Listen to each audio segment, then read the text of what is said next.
welcome to Storytime Saturday. Today I'll be reading Alexander and the Terrible, Horrible, No Good, Very Bad Day, written by Judith Bjorst.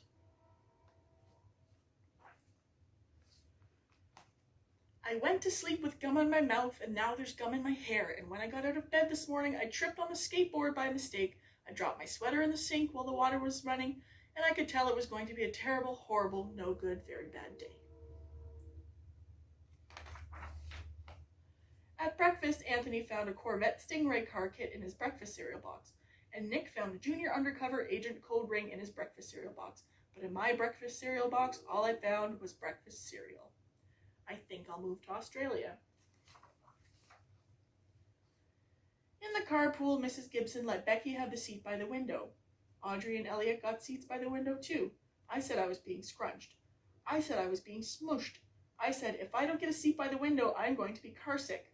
No one even answered. I could tell it was going to be a terrible, horrible, no good, very bad day. At school, Mrs. Dickens liked Paul's pictures of the sailboat better than my picture of the invisible castle. At singing time, she said I sang too loud. At counting time, she said I left out 16. Who needs 16? I could tell it was going to be a terrible, horrible, no good, very bad day. I could tell because Paul said I wasn't his best friend anymore. He said that Philip Parker was his best friend, and that Albert Moyo was his best friend, and that I was only his third best friend. I hope you sit on a tack, I said to Paul. I hope the next time you get a double-decker strawberry ice cream cone and the ice cream part falls off and the cone part lands in Australia. There were 2 cupcakes in Philip Parker's lunch bag, and Albert got a Hershey bar with almonds, and Paul's mother gave him a piece of jelly roll that had little coconut sprinkles on the top. Guess whose mother forgot to put in dessert?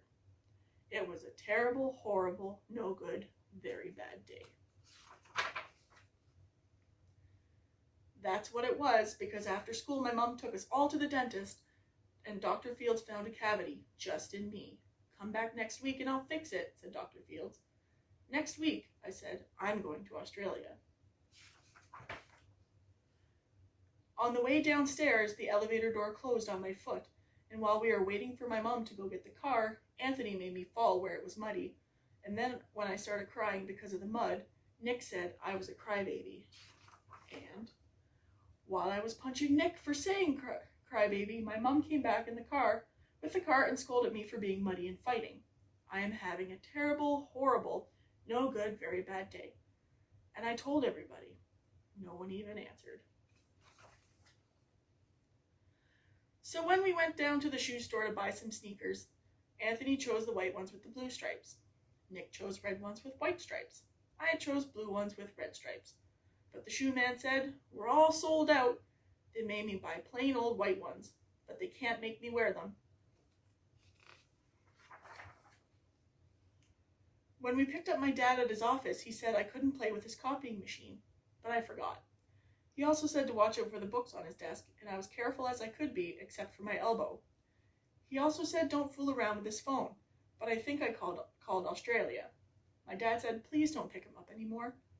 It was a terrible, horrible, no good, very bad day. There were lima beans for dinner, and I hate limas. There was kissing on TV, and I hate kissing. My bath was too hot, I got soap in my eyes, my marble went down the drain, and I had to wear my railroad train pajamas. I hate my railroad train pajamas. When I went to bed, Nick took back the pillow. He said I could keep the Mickey Mouse nightlight burned out, and I bit my tongue. The cat wants to sleep with Anthony, not with me. It has been a terrible, horrible, no good, very bad day. My mom says some days are like that, even in Australia.